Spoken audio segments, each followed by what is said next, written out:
Yes, welcome in. It feels like it's been a year since we did a show, Jesse, because of all the things that have happened since we last did a show, which I believe was last Thursday. And a lot has happened since then. We're going to get into all of it.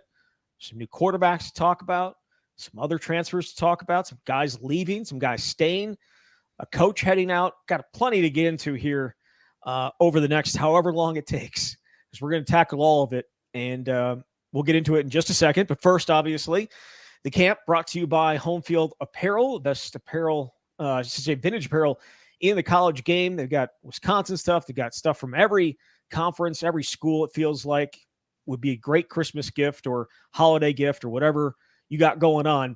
But check them out, homefieldapparel.com. Use promo code Bucky24 for 15% off your first purchase. All right. So where do we want to start? I think we start with two new quarterbacks coming to Wisconsin. Is that a good place to start, you think? I'd say that makes a lot of sense. I feel like, Zach, since the last time we did the show, it's like that scene from The Exorcist. My head is just going around and around and around because it's like ping-ponging with news happening every 4 minutes. But this is great. It's why it's a fantastic time of the year.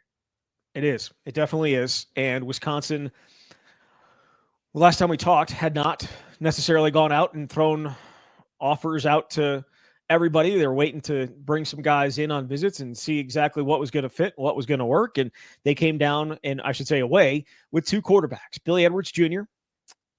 from Maryland, who really, obviously was sitting behind Talia for the last few years, and now finally got an opportunity to play and played well. I believe finished third in the Big Ten in passing yards. So he comes in. He's kind of your veteran guy. And then he went out and got Danny O'Neal, a transfer from San Diego State, who was, I thought I read somewhere, he was the first true freshman quarterback to start at San Diego State. That might be, I might have just been completely wrong on that, but I'm throwing it out there anyways. Either way, he was a true freshman, and he threw for 2,100 yards and 12 touchdowns and 6 interceptions. Both of them have the ability to run. It's not necessarily their first thing. And then, so those are the two quarterbacks. And one obviously has some great salad. I think Dan O'Neal's got some great salad on the top. And the other one could be brothers with Tyler Van Dyke.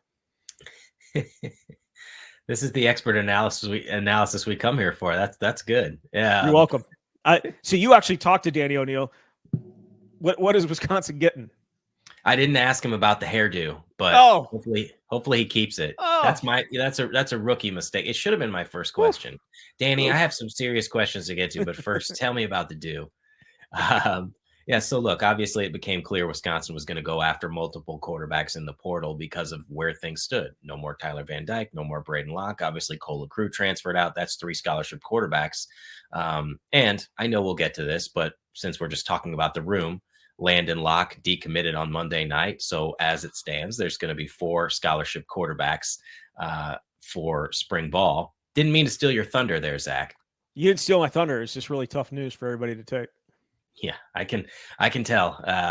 But with these two guys, this was the plan all along. Get a veteran guy. Billy Edwards Jr. has 1 year of eligibility left, and then somebody who can develop and grow over time. Now it's fascinating because that's a guy with 3 years of eligibility left at the same time that maybe Matire has 3 years of eligibility left, but it's all about creating competition. Now with Danny specifically, this is a decision that he made. It sounds to me from our conversation in large part about wanting to be closer to his family was a really big deal for him. And I talked to his high school coach as well. He played for Indianapolis Cathedral, which is like a pretty well-known program in the state of Indiana. And I think they won a state title when he was there, had a lot of success. And the coach said it was hard for the family to have to make 9 flights a year to go see him play when you're at San Diego State. And now at least there's a drive. His family came up with him on this visit to Wisconsin. So he was trying to get back to the Midwest. He said he was also considering Purdue, a couple other schools. Obviously, Purdue's got some coaching things to figure out over there. But they're getting somebody with a full year of starting experience under his belt who feels like he learned and took away a lot from that year. And he talked about he needs to have more consistency. There were some throws that he made that he shouldn't make, but he felt very comfortable in the offensive system that Jeff Grimes has. I think it is a pretty good fit in terms of the matching of the skill set. Yeah, he's not technically a dual threat in the way that you think of these running first types of quarterbacks, but he has that ability in him. And I think for where things stand for Wisconsin, it's a good young pickup, because it's one thing to have a project who you don't know what he's going to do in college, but this guy's got 11 starts here in college, and so that's a good starting point to come in here. He's going to be moving up here in a couple of weeks, and now Wisconsin's got to make sure that they can have a better quarterback room than what they've had here the last couple seasons. It's funny. You wonder if he would have ended up here to begin with if Jim Leonhard had gotten hired and Sean Lewis had ended up here as the offensive coordinator instead of ending up as the offensive coordinator at Colorado. And then he obviously followed him to San Diego State. So I don't know if that would have been a possibility or not. I don't know about that. I think also Cincinnati, the staff recruited him when he was in high school. So there's something to be said for that. Those relationships matter. He had a relationship with Luke Fickell, and he certainly had a relationship with both Max Steinecker and Pat Lambert. And so because those guys are around at Wisconsin, that played a role in this. Wisconsin ended up being his only visit. And so this is what Wisconsin's got here moving forward. So I think a lot of people would point to the height concerns with Braden Locke. Right. Mm-hmm. A lot of tip passes. How does this go with him? Because he's maybe about the same height. I asked him about that because I said, like, okay, I don't know if you believe in a so-called prototypical size for a Big Ten quarterback, but maybe it's 6'3", 6'4", probably not 6 feet. How do you work your way around that? And he talked about the average line size at Wisconsin is 6'6". And so from his perspective, he said, even if you have a 6'3" quarterback, you're still smaller than the offensive line you're working with. So to him, it's about, I think it's similar to what Russell Wilson was talking about when he was I remember this, it was the pro day, because that was the big question. Oh, you're 5'11" or whatever you're listed at. You'd be one of the shortest quarterbacks in the NFL. He talked about, you don't throw over them, you see through lanes. And so it's certainly worked well enough for Danny at this point, but it's seeing through lanes. It's using your legs to put yourself in a better position. But I understand the trepidation from Wisconsin fans who were coming off watching some of the struggles Braden had at a similar size, where there were just a mountain of tipped passes. But he doesn't feel like it's been an issue for him, and he didn't feel like it was a considerable issue for him as a starter in college in year one. So he also took a lot of sacks. And by it's tough because you want to go and watch the games and how they happen. But San Diego State gave up, like, I want to say it was like 28, 29, whatever it was. They were ranked like 105th, 106th in the country in sacks allowed this year. Wisconsin, as we know, finished with 13 allowed, which was, near the top of the Big Ten. What do we make of that? Is that on him not avoiding sacks? Is that on the offensive line? Is it something that we should be concerned about with him coming to Wisconsin? Do you think? That's tough. It's hard to judge, and I'm not going to sit here and say I've watched all of his games at this point at San Diego State to really know, but I think we could safely say that Wisconsin's offensive line is probably in a better position to succeed given the personnel that they have, especially coming back. And we discussed this on the last show, obviously, Zach, but they've got 3 starters coming back and guys filling in who have a lot of talent and potential. And so if they were able to have that kind of success with a quarterback like Braden Locke, who's certainly not the most mobile guy, then I think as long as they can keep him upright, and maybe some of this is just knowing when to throw the ball away. How many times do you see that with a younger quarterback? They want to make that home run type of play.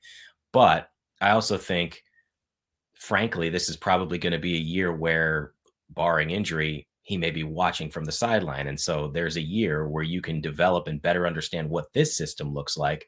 So hypothetically, if he is the guy moving forward, and this is me making the assumption because I don't think you bring in Billy Edwards Jr. to sit when he's been a starter at the Big Ten level and has 1 year of eligibility, that I don't know if when we see Danny O'Neil in a situation where he could be the starter, he'll be the same type of guy that he was at San Diego State. So is there no competition then? Oh, I'm sure it's a competition. I don't mean to suggest for 2 or for 1. Well, let's jump into Billy Edwards, and we can talk about competition. 6'4", 220, has 1 year of eligibility left. Who does that sound like? Tyler Van Dyke. Tyler Van Dyke. All right. So No, but the size, he is the prototypical size. He had a solid season at Maryland, 15 touchdowns, 9 interceptions, also ran for some touchdowns as well. He's got that aspect of his game. It's not necessarily who he is, but it also wasn't. That's not who Tyler Van Dyke was. But a guy who can extend plays, even though that maybe that's not necessarily the biggest thing of his game. But it's another 1-year rental, and I know that everyone's very excited about that. Yes.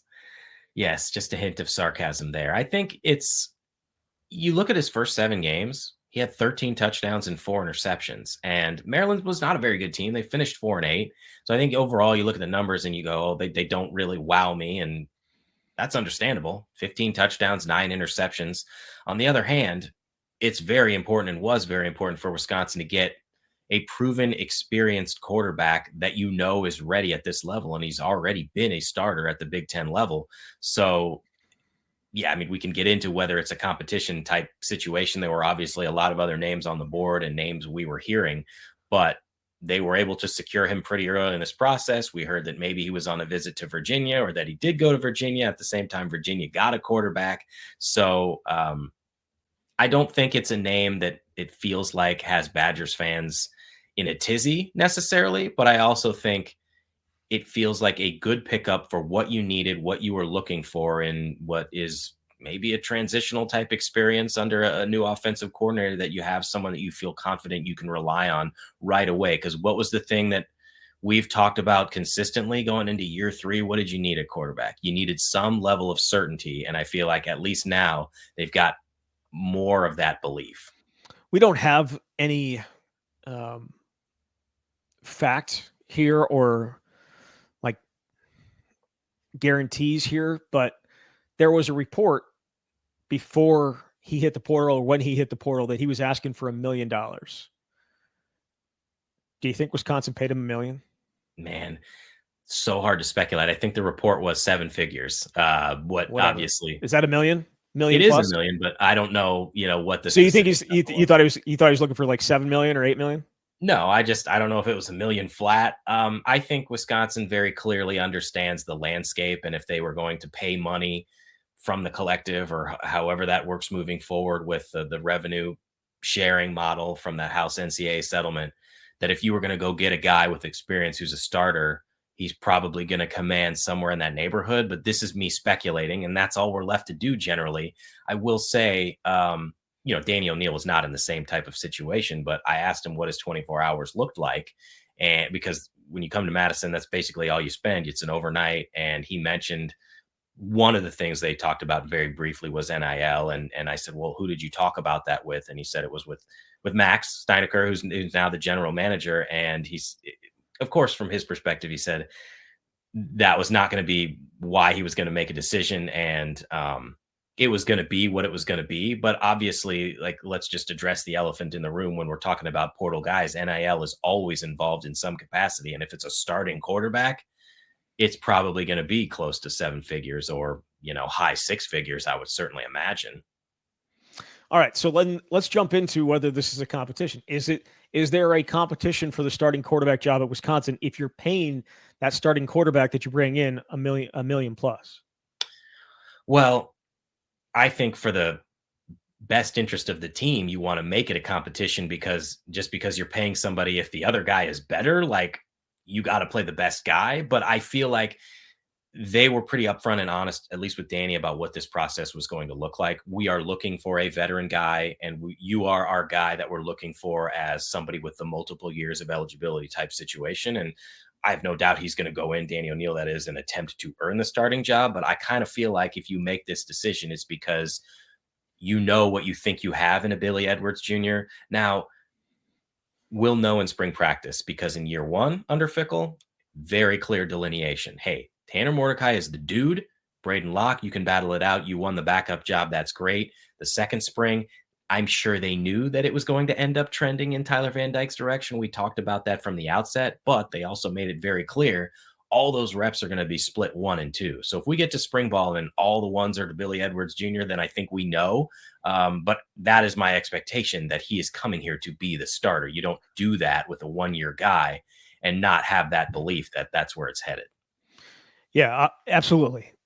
This is, though, kind of like back to year one, though, in terms of everyone kind of being on the same level going into this. And I guess Braden may have had a little bit of an advantage just because he had been at Mississippi State when he first came in here, because he had been to Mississippi State and there were so many air raid principles there, right? And so I think maybe that maybe gave him a little bit of advantage to win that number 2 job over the guys that were coming back. But Tanner Mordecai was clearly the number 1. Took all, there was not a competition there. Interested to see what it looks like come March or April or whenever they decide to start spring ball this year.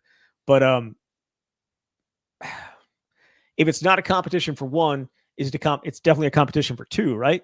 I would absolutely think that, because, and I have to say, the quarterback competitions are often fascinating, but this year in particular, and maybe it's kind of the way it was 2 years ago because there was so much unknown. I'm really intrigued to see what this looks like, because maybe Matire is all of a sudden the only quarterback in that room, at least on scholarship, that was here a year ago. We've heard fans quite often ask, well, why wasn't he playing more? And we've heard a lot about the growth that he made in those few months when he was getting the backup reps. So how much further ahead will he be in spring ball? Or is it just a starting over because you have a new offensive coordinator? But my expectation would be that he and Daniel Neal are going to get the lion's share of opportunities for the backup job. But you also can't forget about Carter Smith, who now is the only scholarship quarterback coming in this class, who's a top 15 4-star guy that very well could be the future too. Can you tell me how many scholarship guys are in that room now? 4. How many did Luke Fickell say he wanted in there? Well, he said 5 quarterbacks. I went back and looked at this, so there is a walk-on, but you don't think there would be 5 scholarship. You don't, or do? I thought there would be 5 scholarship quarterbacks. So is it possible they're not done? Anything's possible. Anything is possible. Is that your Kevin Garnett voice? Or no? Yes, it is. I'm screaming while winning a championship. Yeah, I think the young guys are obviously I'm interested to see what Billy Edwards looks like, but you would think he would be the guy. But yeah, the young guys and fighting it out for the 2 spot, because they are not all going to be here throughout their entire careers. That's just the way the quarterback is, right? Like when you have a guy who's got 3 years of eligibility, like, doesn't Mabry have 4? Oh yeah. Did I say 3? I was wrong. You did. Yeah. My apologies. Yeah, he got he redshirted. So that's right. So, but either way, he's not going to sit on the bench for 3 years. You know what I mean? Like he's not going to sit and wait for 3 years to get a spot. So I feel like this is a vital spring for him, because, Carter Smith gets a little bit of not a pass, but he's like, I'm the true freshman. I'm coming in here. No one's, what am I expected of, or what's expected of me? Mabry's got stuff expected of him at this point, because he's been in it, even though it's a new offensive system. He's been around it for now going on a year, because he came in early last year. So there is certainly, I think, pressure on him, just like there was pressure on Braden, I thought, in fall camp this year, because, and he said as much as well, because, I'm a sophomore, but really a junior in college, and I need to figure out what my future is going to be. And he obviously lost that battle, and we know how it all played out for him and the family in general. The Locke era over at Wisconsin after 12 games. So 12 games in which he started, I should say, that Braden started. But yeah, I think, do you like the quarterback room? Is it a better quarterback room right now than it was at this time last year? Now, that's a very good question. I'm inclined to say yes. That's tough. Now I'm trying to remember who was in the quarterback room at this time a year ago. I mean, it was Van Dyke and Locke, Mabry, Evers, and Colacrue. Yeah, I guess Nick Evers was. Yeah, that's right. hard to keep track of these. I don't know. Maybe it's close. Because I just don't know what the answer is in terms of these younger guys that have potential. Like maybe played 16 snaps, and Danny started, but it was at a different school in a different system. So I suppose it's close, but I feel better about what the future can be at quarterback for Wisconsin with this room relative to the other one. Okay. Because I mean, Tyler obviously had experience and had proven high level of play, even if he had not been at that level. But even, Tyler, before he came to Wisconsin, that 19 touchdowns, 12 interceptions that he threw in 2023 is still, you look at it, it's better than what Billy Edwards did at Maryland last year. But those are raw stats. So I don't maybe think that is necessarily fair, but I like the younger guys better than I did the class, right? Like, or I should say, than I did at this time last year. Yeah, that's what I never, mean. yeah, I never thought Braden Locke. I mean, there's no reason to shit on a guy, but like, I never thought that Braden Locke was, after watching him last year, it didn't feel like he was ever going to be a Big Ten level starting quarterback. And so you're like, all right, well, maybe Mabry's going to come in here and light it up, or open up eyes and just turn people's heads. And that didn't really happen either, whether it was in spring or whether it was in fall camp. So you have a guy who's shown he can do it at least at the Division I level in Danny O'Neill. And there is going to be times that I call him Danny O'Brien this year. I can guarantee you that. But then obviously Carter Smith is, as well. The excitement around him, I think, for some is higher than it was for Mabry. So I do think that there is talent in that room. I like the young guys more than I like the young guys at this time last year. I'm a little uncertain when it comes to Billy Edwards, but again, they needed a veteran, and I believe ESPN had him as number 10, the 10th quarterback, which was higher than Tyler. At this point, I think last year he was 9 or 10 in those same rankings, but I would have I would have loved to see what Tyler could have done for an entire year. I certainly think Wisconsin is getting ready for a bowl game at this point if he did end up playing the entire time. That's just, my take. Either way, those were the quarterbacks, but that was far from all the work that they've done since the portal officially opened. What was it, December 9th, right? So it's been open for 8 days, and Wisconsin has added a number of players. I think at the top of the list, though, would probably be the tight end. And Tanner Koziel, who you had an opportunity to chat with and put a story up there on The Athletic on Monday, I believe. Yeah, I think they've obviously addressed a lot of positions of need. I didn't have tight end at the top of my board in terms of what I thought they would need. But do you have a real board? I mean, when I did here's the portal needs story, I don't have an wondering actual if you have board. I don't know if you have your office at home. You got like this chalkboard or like I'm not, a pin board of all the different places, like an NFL GM. I don't roll like that. That looks like a murder board where there's little pieces of string connected to a map. Not exactly. Quite. But when you can go get a guy like Tanner Koziel that has the opportunity to instantly elevate your offense, depending on the service, either the number 2 or number 3 best tight end available in the transfer portal. And I talked to Tyler, and I also talked to his former coach at Ball State, Mike New. And it's a really interesting story in general because it's such an unlikely ascension into being an NFL prospect. So from that standpoint, this is a guy who is from Illinois, went to Nazareth Academy. That's the same school that former Badger safety Justin Taylor went to. But in 2020, Illinois was going to postpone the season because of COVID to the spring of 2021. So he ended up transferring to a high school in Indiana so he could get a full season. And he's playing a game, and Mike New, the Ball State coach, is there to watch his son for the other team. And on the other side is this 6'6", 190-pound guy playing wide receiver, and the coach is like, who the hell is this guy? And he catches a touchdown pass. He ends up catching 13 touchdown passes that season to set a single season school record. And he had 3 offers out of high school at the FCS level. He was committed to North Dakota. And the Ball State coach was like, I want you. We don't have any scholarships right now, so we're going to gray shirt you, which means you would enroll in January, and then you'd be on scholarship. And he took that chance because he wanted to play in the FBS level. He was 207 pounds, which was a huge problem because Mike New wanted him to be a tight end. And by the time they got to the season as a freshman, he had gained 30 pounds. He was a key contributor. And 3 years into his Ball State career, his numbers are ridiculous. The dude caught 94 passes this year, 7.8 catches a game, which was 4th in the country, and obviously headed to the portal. Now, he went to the portal last year and briefly committed to Louisville, but ended up coming back to Ball State. He had a very good relationship with the quarterback and all that good stuff. But I think Wisconsin is getting, it's very clearly the most impactful tight end they've had since Jake Ferguson, which he's only been out of Wisconsin for 3 years. It just feels like 15 sometimes. But you put the stat out on social media. I did. So shout out to you for that. You look at the numbers. They've had 8 tight ends catch passes in the last 3 seasons. Fewer receptions, fewer yards, fewer touchdowns than what Koziel did last year. It's pretty impressive. It's pretty Well, impressive what's what he pretty was able to do impressive, last the year. fact you looked it up and you used it, or the numbers that he put up? I was talking about the numbers, but yeah, me of course as well. But no, I was talking about the numbers for sure.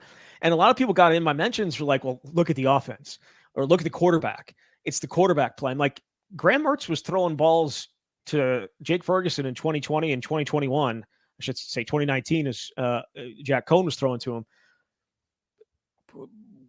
He was the quarterback in 2022, and it's not like they threw the ball a ton over there.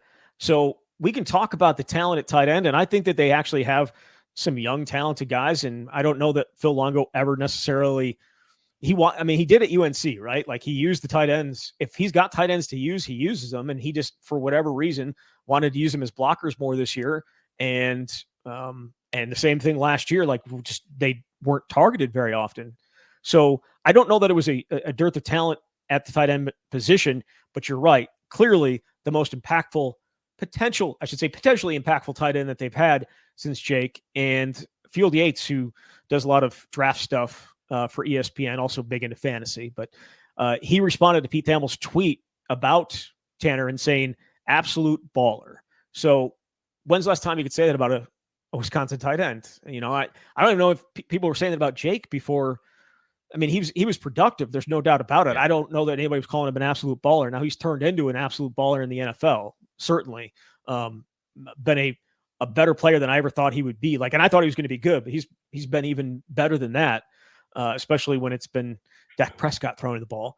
But it is a little bit about the offense. It is a little bit about the quarterback. But I think it's also that the talent of the tight end spot maybe hasn't been where Wisconsin has routinely been over the last 15, 20 years. And this guy kind of changes that. That's 100% my sense as well. If you had a guy like Koziel available, you would get him the ball as often as possible. And I'm not sitting here and saying he's going to come to Wisconsin and catch 94 passes. The all-time single-season program record for receptions at Wisconsin is Jared Aberdarius with 78 in 2013. But it's a different dynamic because Travis Beckham got close. He's up there too. He did. Obviously, from a production standpoint, the best tight end Wisconsin has had from a single season standpoint, had a couple really great seasons.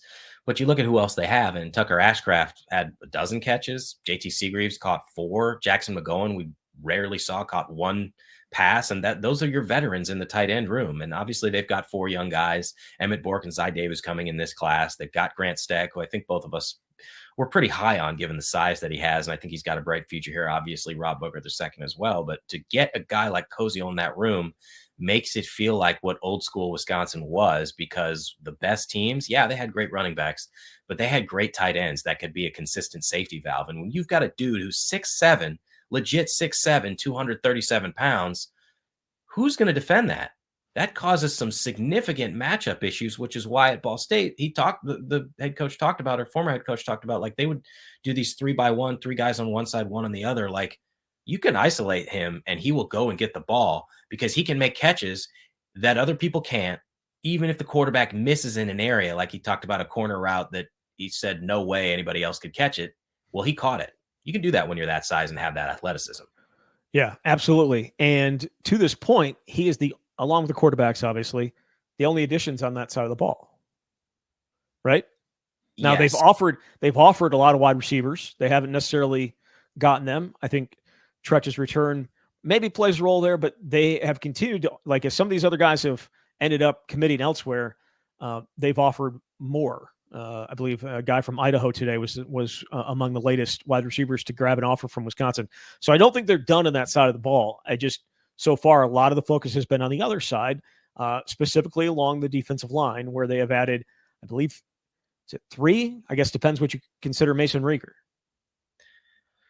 Because apparently, because when he committed, it was all like outside linebacker, and then when he signed, it was defensive lineman. Yeah, I mean, I'll be interested to see how they what this defense actually looks like in terms of alignment, but at the very least, you can say three Yeah. in terms of their body size and guys who can come in. You want to talk about remaking a unit.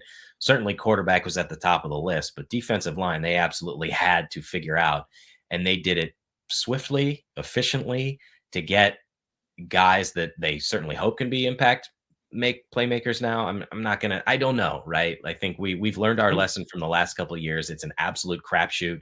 Sometimes you get Elijah Hills who comes out of nowhere and ends up being a huge difference maker. But very clearly, their strategy at a lot of these positions was going to lower levels, and it's productivity at lower levels. It's something Luke Fickell talked about last December that he loves because they had success doing that at Cincinnati. But guy like Corey Walker from Western Michigan, who actually played Wisconsin in the season opener, 300 plus pound dude who can fill a spot at defensive end. I think they did as well as they could given what they had to accomplish. Yeah, and I don't know that they're necessarily done either, right? Like there's still a few others out there, and maybe we'll continue to see it. And I think the spring will show us again that there's going to be even potential more ads, right? Because Elijah Hills thought he was a post spring edition. He was a pre-spring edition, but Brandon Lane was a post-spring Yeah, edition. okay, I mixed From those two up. Stephen F. Austin. And again, that speaks to the kind of crapshoot nature of this. As if between the two, I would have said, okay, Brandon Lane is probably the one who's going to play the most, and it was the opposite. And obviously, Brand's got another year, so that's a part of it as well. But yeah, I mean, Elijah Hills was productive at the lower level, and he ended up being very productive for Wisconsin. And I mean, you could make an argument that he was their best defensive lineman this year, at least certainly their most impactful on a down-to-down basis. Now, again, that's not necessarily what you're expecting from Wisconsin defensive linemen. They're being asked to do some different things, but he was productive. But yeah, so you mentioned Corey Walker, right? And then Parker Peterson from Tulane, and then there was Charles Perkins from UT Martin. What is it? UT Martin. Yeah. So yeah, they went and got some obviously from the FCS level, and Mason Rieger's a guy from Louisville who did get to play last year due to injury, but was productive before that. I've started to call him the Greg Gard of this, the Greg Gard style of this this transfer class, because that's what obviously Greg Gard did with their transfer class. Take guys that were productive earlier in their careers, miss some time, but have a chance to potentially be impactful. And I think Greg's 1 for 2 this year. Right. Obviously, John Tonchi's been pretty darn good. Haven't seen a ton of the other point guard yet, but Cam Hunter. What about Xavier Amos? Where are you at on that? Well, I mean, Xavier played last year. He wasn't hurt. Missed a few games, but yeah. All right. You know what I'm saying? Like Mason didn't play at all last year. Very similar to Cam Hunter didn't play at all. John Tonchi played 8 games, but it was very few minutes. So a guy that has production earlier in his career at a Power 4 school. So again, you're adding bodies there that you desperately need, and it doesn't feel like maybe you're completely done in the front up there. Yeah, it's possible, and I don't know how many scholarships or bodies they want up there, but obviously you had to start with the fact that you lost 3 to the portal: James Thompson Jr., Kurt Neal, Hank Weber, and Elijah Hills isn't here anymore. So it's probably the hardest position to find guys. I mean, I know that Corey Walker is one of the guys that I talked to, and he had visits that he planned on taking, but wanted to make his decision and liked Wisconsin and from Illinois. But like Oklahoma and Oklahoma State were on that list. We've seen the offers that James Thompson Jr. has gotten. If you are a productive defensive lineman, you're going to have a lot of opportunities. So the jury's still out on what these guys will do at Wisconsin, but good for the Badgers to be able to nail this down, and obviously have a lot more work to do defensively to shore up some key spots. This is not Wisconsin-related breaking news, but Zachariah Branch and Zion Branch, both from USC, both entering the transfer portal together and going to the same school together. Okay. Zachariah Branch, I believe, played with Tretch at Bishop Gorman in Vegas. Yeah. So again, not breaking news, Wisconsin related.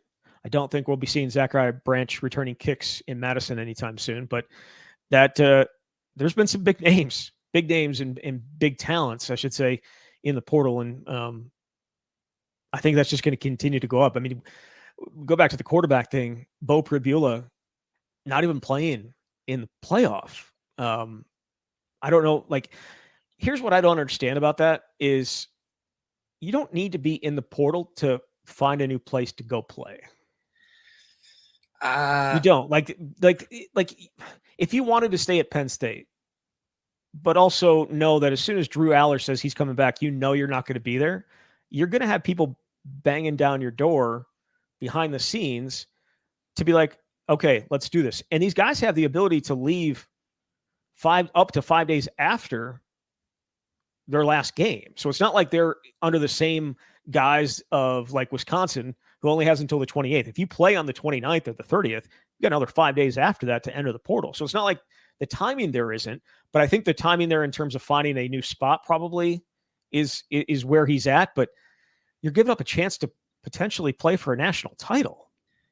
Well, here's the dilemma, and I'll keep it brief because it's not related to Wisconsin specifically, but I think that it comes down to, yeah, could you know where you're going to go or have those conversations? Could you enter the portal and still stay on a team? We've seen that before, but have we? The spots are filling up. And I think you just don't want to be in a situation where, look, you can make some verbal guarantee, but a team is going to try and get people on the front end because, again, it goes back to that level of certainty. So there may be some schools that he's interested in, and we keep seeing quarterbacks pop up every single day, but they're bringing in dudes right now for visits because you just don't want to be in a spot where you're uncertain. And so that's the dilemma. And that's why just the portal window in general sucks, even though I don't know what the answer is, because if you're in that kind of spot, and you know what your future is going to be, you've got to go somewhere now to get your answer, and that team needs its answer right now.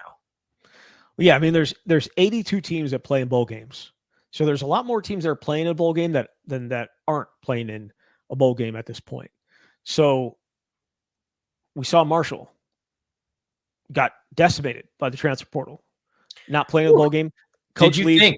Did you think very briefly we were going to be covering a Wisconsin bowl game? Because I was wondering. Honestly, I didn't, but that's just simply because I know where some of these guys are at right now. Like one's in Hawaii and the other one's like they're spread out all over the country. Were they going to bring them back to play in a little shitty bowl game down in, what was it, Louisiana? Shreveport? How dare you, sir? Sorry, yeah, some little bowl game.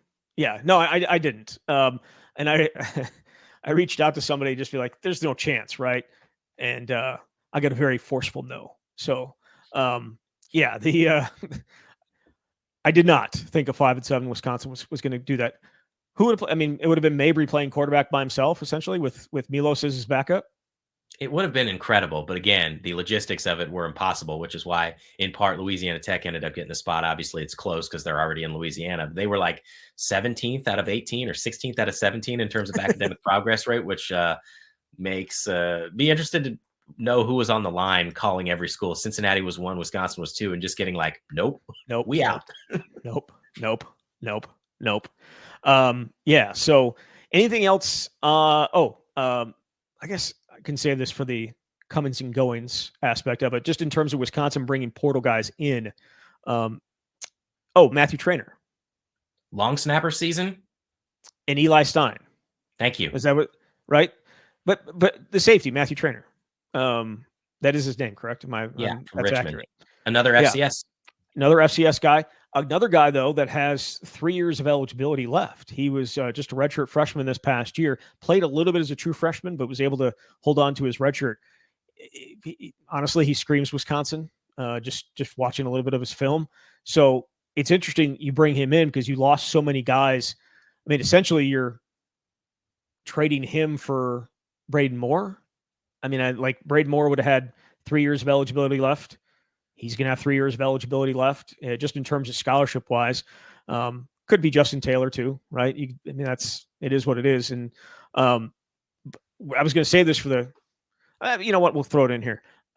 Preston Zachman coming back for a 6th season kind of really helps your depth in the safety room for sure. Where you think Austin Brown will be the other guy back there with him.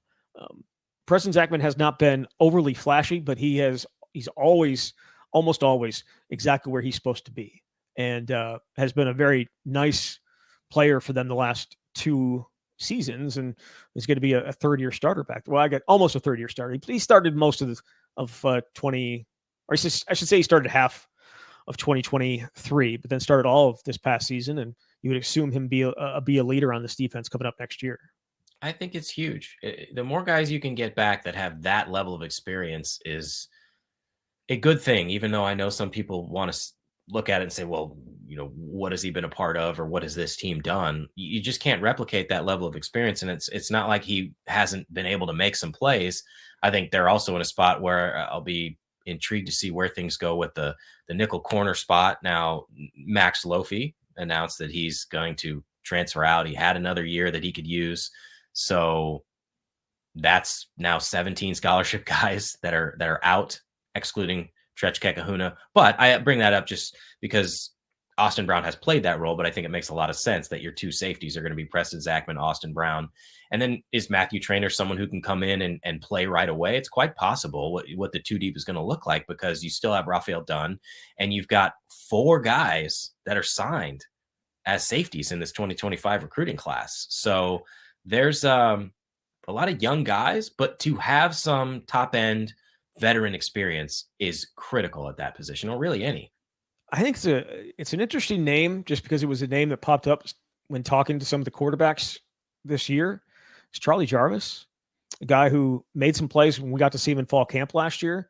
So I wonder if he's maybe someone that can push for time back there, just because he's not new.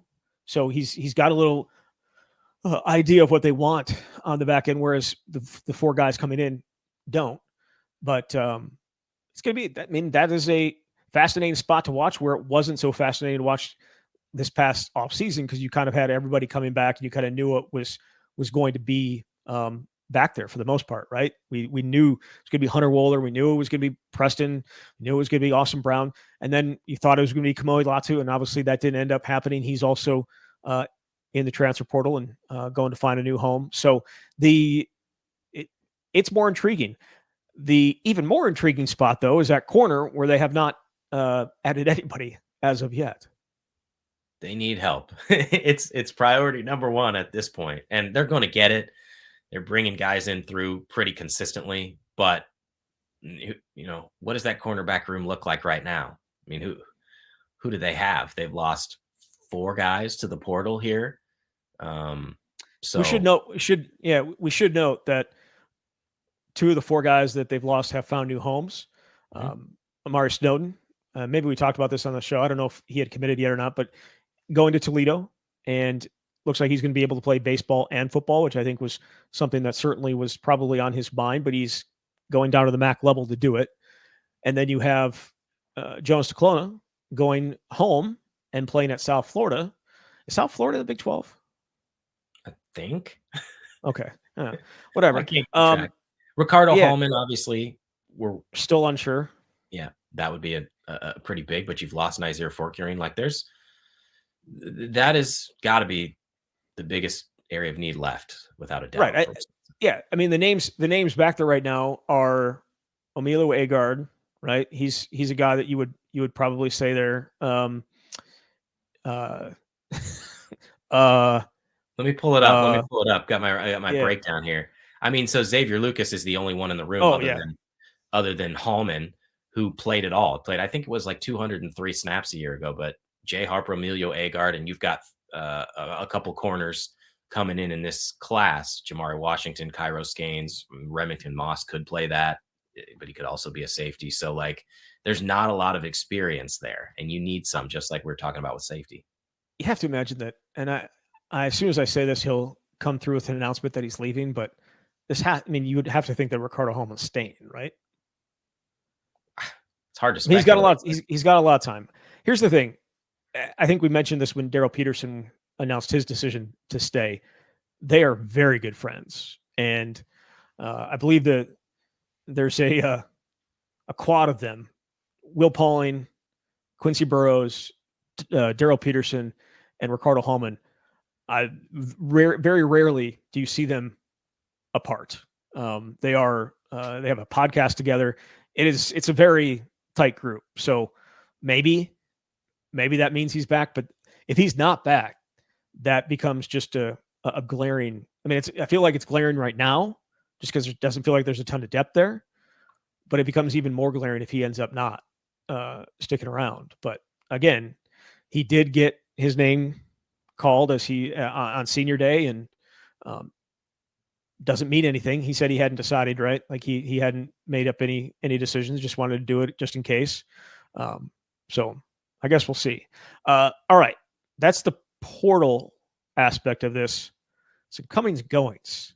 We mentioned it earlier in the show, but Landyn Locke, no longer committed to Wisconsin, no longer signed with Wisconsin. His recruitment is 100% open. How did this happen? How is it possible that they let Landyn Locke get out of Madison? I can't believe he signed, honestly. I was shocked as well.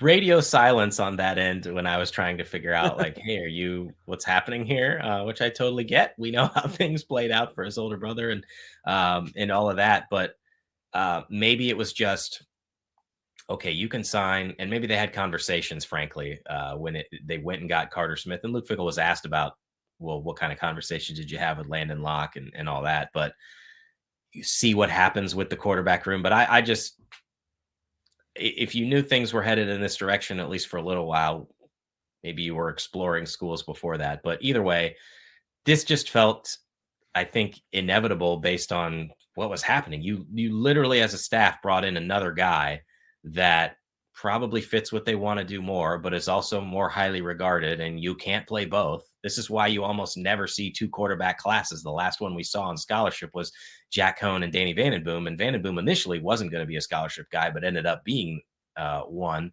And very briefly, there was the Ben Bryant, Chase Wolf thing, but Ben Bryant was out and then played for 27 schools over the next Wisconsin. 6 years or whatever. But and beat Wisconsin. Beat Wisconsin one year, lost to him another year. Remember, who hasn't beaten Wisconsin lately, Zach? I know, but he was at Eastern Michigan in 22, right? Yeah. And they came here and they lost. And then he was with Northwestern in 23 when they came here and won. He was a starter in both of those games. Yeah. And also played for Luke Fickell at Cincinnati. I think some people are wondering, well, how could he do this? He signed. And obviously Wisconsin, you have to be like, we're cool with this. Well, I mean, there's no NIL anymore. Or national letter of intent. Excuse me, there's no letter of intent anymore. Like, yeah, you sign different. It's different. It's a different thing. It's all that's just ridiculous. You can leave whenever you want. It doesn't matter. Sign whatever the heck you want. It doesn't matter. It just doesn't. So, but the thing is, signing day. So yesterday was the 16th. Signing day was the 4th. Signing day was the 4th. That's 12 days. What changed? Why would you sign to begin with? Why? I don't know. I don't understand it. You knew your brother, you knew that Wisconsin was going to go after other quarterbacks. You knew that Carter Smith was going to be here. I don't understand signing at all. Yeah, it's hard. It's hard to know without him talking or actually talking to somebody. Someone picking up a phone, not hanging up on you. Yeah. Okay. So he's out the door. We'll see where he ends up. He's obviously got the knee to deal with. Tearing his ACL last year or during his senior year, doesn't really have any tape to go off of either. So you would have thought, like, the only reason I could see him staying at Wisconsin was just to get through the rehab of it, and then potentially leave after the semester. But I guess if you don't want to be here, if it's going to feel weird that you're here, then all that I guess plays into it. Maybe Phil Longo is going to be an offensive coordinator somewhere and bring the Locke brothers with him. I would be shocked. I would be shocked if those two groups come together again anywhere. So yes, he is gone, as is Wisconsin safety coach. Alex Grinch, after a single year at Wisconsin, got a new job. He's going to be the defensive coordinator at UCF under new head coach. Do you know who the head coach is down there? Of course I don't, Zach. I can't even Scott keep track of what Frost. I had for breakfast. They brought Scott Frost back. Oh, UCF did that's right. from their unbeaten national championship team that claimed a national championship and said they would have beaten Alabama that year. Yeah, so he's going down there, and Wisconsin's very similar to the offensive line coach. Going to have a fourth different safeties coach in the last 4 years. Yes. Is that right? Yeah, because Yes. Jim Leonard. Mm-hmm. Then it was the guy who's Colin at Hitchler. Alabama now. Colin Hitchler, Alex Grinch, and now a new guy. This one always felt like a weird stopgap. You were in a spot where Hitchler left for Alabama. You needed somebody. Alex Grinch had a lot of experience, had been a defensive coordinator, safeties coach. But I don't know. Maybe this isn't fair. But when you get people who aren't from here, don't have ties, it's just very easy to move on. And I think he was always going to be a defensive coordinator somewhere, and it wasn't going to be here. So you also need a job for a year. And now they're in a spot, right, where you've got a four safeties coach in as many years, I suppose, if there is good news. A lot of these guys are young or new. And so everybody understands that this is a business, but yeah, Luke Fickell now has 2 hires to make on the staff, because we know there's a quarterbacks coach that he's got to hire as well. That feels like it's going to be in the next day or so, because as soon as they post it, they have their guy. It doesn't feel like they post it until they actually have their guy, which I don't think is necessarily either way. The posting is kind of ridiculous and irrelevant at this point anyways. So they have to replace a couple of coaches. I don't know, where they would go with safeties at some point. Again, I don't think they necessarily need a guy from Wisconsin or with Wisconsin ties on their coaching staff, but it wouldn't hurt. And it feels like I'm not saying that there is a guy out there that I'm pointing to and saying, oh, he'd be a great adder, but it just feels like you have an opportunity here to maybe throw a little, get a good coach. First of all, get a good coach, which is the most important thing. Doesn't matter from Wisconsin, from Alaska, get a good coach. But if there's 2 coaches similar, and one might be from Wisconsin or one might have played at Wisconsin, perhaps you go that direction if you're Luke Fickell. Just to maybe, I don't have anybody in mind. I'm just saying, just, throw a little something to the fans and being like, here you go. Here's a little something to you. And again, I'm not talking about coaches that are, you go and find the best coach, right? That's the top. That's what you need to do. But if they have a Wisconsin tie, even better. Just I'm saying. So Alex Grinch is gone. They need a quarterbacks coach. Anything else that we need to hit on? I feel like we're missing. I feel like I'm missing something. I'm just completely blanking out here. Am I missing anything? I don't think so. I mean, they've had 8 portal additions, which we've largely covered. So as soon as we get done, there will be more action. But man, Monday was, I have to say, one of the most eventful days. Something was happening every 5 minutes. You had 6 guys commit out of the portal. You lost a quarterback who had signed a week ago. You lost a guy who'd been here at cornerback for many years. But December, man, breakneck pace. It was kind of crazy. Oh, Hank Weber. I think this is what I was forgetting. Ended up at Samford. So he's down at Samford. I believe is that an FCS school? Sounds like an FCS he's school. Also from Tennessee. So yeah. Here's the thing about this. I think, we kind of saw it with Skylar Bell. Going to a smaller school, having a really good year, and then being able to jump back into the portal and go somewhere even bigger. And that's what Skylar Bell is going to do. Had a fantastic year for UConn and gave them a peace sign earlier this week. And he's going to go find probably end up in a Power 4 conference and be an impact player on a team that has a chance, you would think, to compete and get him to the NFL. So I feel like that may end up being the route that a lot of guys that maybe haven't played a ton of football, and I guess Skylar did play, but his taping from 2023 wasn't very good. And so going down, getting an opportunity to show what you got and come back up, I feel like there are a number of people that are going to have that opportunity, especially Wisconsin players that haven't played here. You could see Jones going down to South Florida, tearing it up, and maybe ending up at a better school, at a better school or a bigger school. I don't know about Hank Weber. who knows? That always felt like a little bit of a reach, anyways. But maybe he ends up there and ends up back at a Power Four school as well. Do you think that maybe is that the way a lot of these guys may end up going? Not Wisconsin guys in general, but just players at bigger schools needing to get playing time to get themselves out there. Well, you talk about Thomas Hammock saying the math ain't mathin'. There are not enough spots available, and these guys ultimately, why are they leaving? Well, they don't want to sit and wait. Maybe they have a higher opinion of themselves than coaches do, but it's because you want to play right away. And if you're leaving a Power Four school, in order to do that, you might have to drop down to a lower level. And that is the ultimate goal for all these guys, is how can I play? But yeah, because of the nature of the portal now, where there are no limitations, of course, guys are jumping every year. And if you can have success, look at all the guys that Wisconsin is bringing in from FCS levels. And I'm not saying they went to an FCS school in the first place because they were looking to go somewhere bigger in a year, but there is very clearly now more than ever a path for that to happen, as long as you can find a place to play and show what you can do. Yeah, absolutely.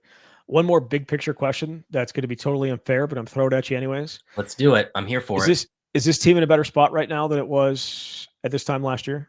Not just the quarterback, but just in general? Honestly, don't know. I don't want to. I don't know. I mean, I don't even have the Put full yourself out roster. there. I don't have the full roster in front of me, but I think I've said it's hard for me to see what the path forward is in year 3 to a great season, given who they have to play. But yeah, a lot of practices between now and that first game. That was Jesse Temple saying, no, they are not in a better spot right now than they were last year. They probably are, but I need to look at Here's the thing. December 28th. Can you ask me that question when the cycle closes and presumably they've got all their roster in place? Until the spring portal opens and then they lose more of those guys? They'll lose a few, but those will be third team guys who weren't going to play. Probably.